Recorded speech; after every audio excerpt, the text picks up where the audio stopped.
Most people think confidence in English comes from knowing more words or sounding more native. But after years of listening to learners speak, I can tell you this with certainty. Confidence is not built by vocabulary lists or grammar rules. It's built in the moment you open your mouth. And for many people, that moment is where everything goes wrong. There are 3 very common English speaking mistakes that quietly destroy confidence. Not because they are big or obvious, but because they create tension in your mind every time you speak. You might not even realize you're doing them, yet they shape how you feel about your English more than anything else. The first mistake is trying to be perfect while speaking. The moment you aim for perfection, your confidence starts to disappear. Your brain begins checking grammar while your mouth is still forming the sentence. You hesitate, you restart, you correct yourself, and suddenly the conversation feels heavy. You may know exactly what you want to say, but the pressure to say it correctly slows you down and makes you doubt yourself. This is why many learners say, "I understand English, but I can't speak it confidently." The issue is not ability. It's fear. Fear of making a mistake. Fear of sounding foolish. Fear of being judged. Real confidence does not come from perfect sentences. It comes from accepting that mistakes are part of speaking. Native speakers make mistakes constantly. They change sentences halfway through, they pause, they repeat themselves. And yet, they sound confident because they keep going. When you allow yourself to speak imperfectly, something powerful happens. Your voice relaxes. Your pace becomes natural. You stop fighting your own thoughts. Confidence is not the absence of mistakes. It's the absence of fear around them. The second mistake is speaking with a flat, emotionless tone. You might be saying the right words, but if your voice carries no emotion, you will feel disconnected from your own speech. And when you feel disconnected, confidence drops. English is not just a language of words. It's a language of feeling. Your tone tells people how you feel before they even process what you say. When your tone is flat, your message feels empty, even to you. Many learners speak this way because they are focused entirely on correctness. Their attention is on grammar, pronunciation, and structure. Emotion is pushed aside. The voice becomes mechanical, almost like reading from a script. But confidence grows when your voice reflects your thoughts and feelings. When you are curious, your tone should show curiosity. When you are excited, your voice should lift slightly. When something matters to you, your pace should slow down. You don't need to act or exaggerate. You only need to allow your natural reactions to come through your voice. The moment your voice becomes more expressive, you feel more alive while speaking. And when you feel alive, confidence follows naturally. The third mistake is judging yourself while you're still speaking. This is one of the most damaging habits, and it happens silently. You start a sentence, and halfway through, a voice in your head says, "That was wrong." Or, "You sound stupid." Or, "You should have said it differently." That inner judgment pulls you out of the conversation. Your focus shifts from the other person to yourself. Your body tightens. Your voice weakens. By the time you finish the sentence, your confidence is already gone. Confident speakers are not confident because they speak better English. They are confident because they stay present. They finish their thoughts. They let sentences end. They don't interrupt themselves emotionally. When you stop judging yourself in real time, your speech flows more naturally. Even if a sentence isn't perfect, it feels complete. And completion creates confidence. Confidence is not something you add to your English. It's something you remove obstacles from. When you stop chasing perfection, allow emotion into your voice, and stay present instead of judging yourself, confidence begins to grow on its own. The goal is not to sound impressive. The goal is to sound like yourself in English. And when your English starts to sound like you, confidence stops being a problem. When you start removing these confidence-killing habits, something interesting happens. Speaking English stops feeling like a test and starts feeling like a normal human activity. But there are deeper layers to confidence that most learners never address, and this is where many people get stuck even after years of study. One of the biggest reasons confidence doesn't grow is because people wait to feel confident before they speak. They tell themselves, "When my English improves, I'll speak more," or "Once I feel confident, I'll join conversations." But confidence doesn't come first. Action does. Confidence is a result, not a requirement. Every time you avoid speaking, your brain learns one thing: silence is safer. And the more it learns that lesson, the louder your fear becomes the next time you want to speak. Confidence slowly erodes, not because your English is bad, but because avoidance trains your mind to doubt you. Confident speakers are not fearless speakers. They simply speak before fear has time to grow. They don't wait for the perfect moment or the perfect sentence. They start, adjust, and continue. This habit alone separates confident speakers from hesitant ones. Another hidden mistake that damages confidence is over-preparing sentences in your head. You plan exactly what you want to say, how you want to say it, and sometimes even how the other person might respond. But real conversations don't follow scripts. When reality doesn't match your plan, your confidence collapses. You forget your prepared sentence. You panic. You go quiet. And afterward, you tell yourself you're not good at speaking.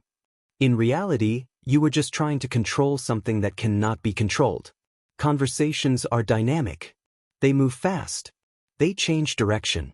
Confidence comes from flexibility, not preparation. When you stop preparing perfect sentences and start preparing simple ideas, your confidence stabilizes. You know what you want to express, even if the words change. That freedom removes pressure, and pressure is the enemy of confidence. There's also a subtle habit that quietly weakens your confidence over time, constantly comparing your English to others. You hear someone speak fluently, and immediately you measure yourself against them. You notice their speed, their accent, their vocabulary, and your confidence drops before you even speak. This comparison is unfair and unrealistic. You are comparing your inside to someone else's outside. You don't see their past struggles, their mistakes, or their years of practice. You only see the result. Confident speakers measure progress against themselves, not others. They notice improvement, not gaps. And that mindset changes how they speak. When you believe you're improving, your body relaxes. Your voice strengthens. Your confidence becomes visible. One of the most important shifts you can make is learning to separate confidence from approval. Many learners lose confidence because they are constantly searching for signs that others approve of their English. They watch facial expressions closely. They overanalyze reactions. A small misunderstanding feels like failure. But confidence grows when you stop needing constant validation. Not every silence means judgment. Not every question means confusion. Sometimes people are simply listening. Sometimes they are thinking. When you speak without waiting for approval, your confidence becomes internal instead of fragile. It no longer depends on how others react. It depends on your willingness to express yourself. Finally, confidence deepens when you redefine what good English really means. Good English is not fast English. It's not fancy English. It's clear English. It's honest English. It's English that allows you to participate, connect, and be understood. When you stop trying to impress and start trying to communicate, confidence becomes a natural byproduct. Your English may still have flaws, but your presence will be strong. Confidence in English is not something you chase. It's something you allow by removing fear, pressure, and self-judgment. And the more you speak from that place, the more natural confidence becomes.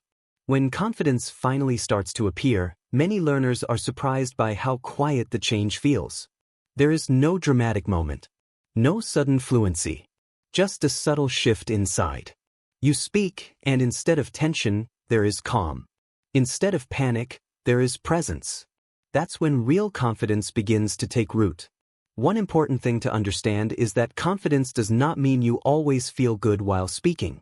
Even strong speakers feel nervous sometimes. The difference is how they respond to that feeling. Insecure speakers fight it. Confident speakers accept it and keep going. They don't try to eliminate nervousness. They stop letting it control their behavior. A common trap at this stage is trying to sound confident. You lower your voice unnaturally. You force speed. You use words that don't feel like you. And instead of confidence, you feel even more disconnected. Forced confidence never lasts, because it's built on performance, not comfort. True confidence sounds calm, not impressive. It allows pauses. It allows simple words. It allows you to take your time. When you stop performing confidence and start allowing it, your voice settles into something natural and steady. Another powerful confidence killer is replaying conversations in your head after they end. You remember a mistake. You remember a pause. You remember a word you should have used.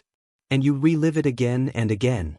This habit trains your brain to associate speaking with regret. Confident speakers reflect briefly, then move on. They don't punish themselves for being human. They understand that conversation is temporary. Once it's over, it's over. What matters is the next interaction, not the last one. If you want your confidence to grow, you must learn to close conversations emotionally. Tell yourself, that moment has passed. Then release it. Every time you do this, you free mental space for future confidence. There is also something deeply important that many learners never hear. Confidence grows faster when you stop making English the center of your identity. You are not your English level. You are not your accent. You are not your mistakes. When you attach your self-worth to your English, every error feels personal. But when English becomes just a tool you use, mistakes lose their emotional weight. Confidence rises naturally when English stops defining you. One of the strongest confidence builders is learning to listen without pressure. Many learners panic because they think they must respond perfectly and immediately. That pressure creates fear before speaking even begins. But confident speakers listen first. They allow silence. They give themselves time. They respond when ready, not when rushed. Silence is not weakness. Silence is space. And space creates confidence. Over time, as these habits settle in, something changes in how people respond to you. They listen longer. They interrupt less. They engage more. Not because your English suddenly became perfect, but because your presence became steady. And that's the final truth about confidence in English. Confidence is not loud. It's not fast. It's not flawless. Confidence is quiet permission to be yourself while speaking. When you stop fighting your English and start trusting it, confidence stops being something you chase. It becomes something you live.